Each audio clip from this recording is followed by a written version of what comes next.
Alors, ça a commencé comment? C'est toujours difficile à dire. Moi, j'ai toujours été quelqu'un d'assez littéraire parce que j'ai toujours lu. J'ai eu de la chance d'avoir beaucoup de livres chez moi. Donc, j'ai démarré avec Oui Oui, La famille tant mieux, Le club des cinq.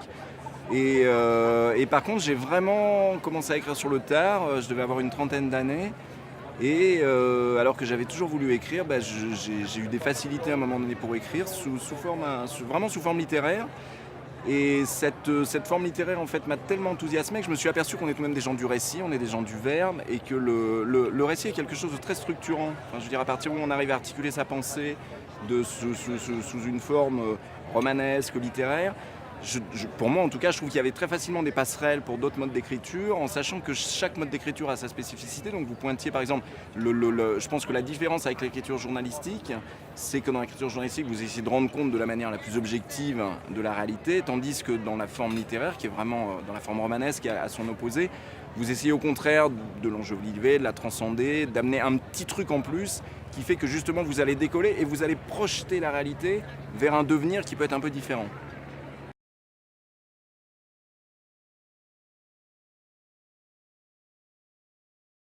J'ai mis très longtemps avant de devenir un bon scénariste. Enfin, je m'auto-glorifie d'être maintenant un bon scénariste, mais ça a demandé vraiment presque 30 ans de réflexion pour arriver à switcher, en fait.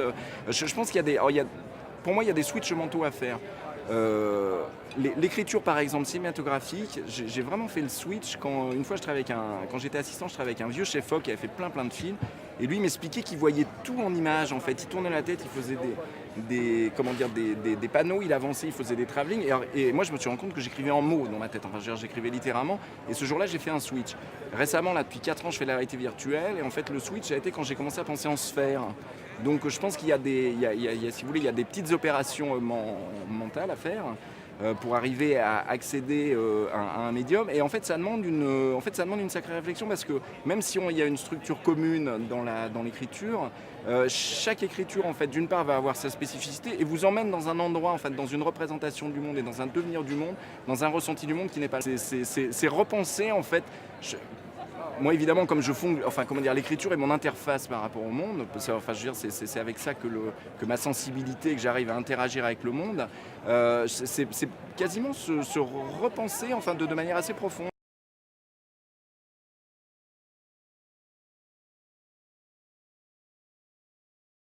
Bah alors écoutez, ça c'est une vaste question. Les conseils que je peux donner à un jeune scénariste, en fait là je suis en train d'écrire un livre là-dessus que qui se déploie sur vraiment un nombre de pages assez conséquent. C'est un livre que je vais faire avec Arte.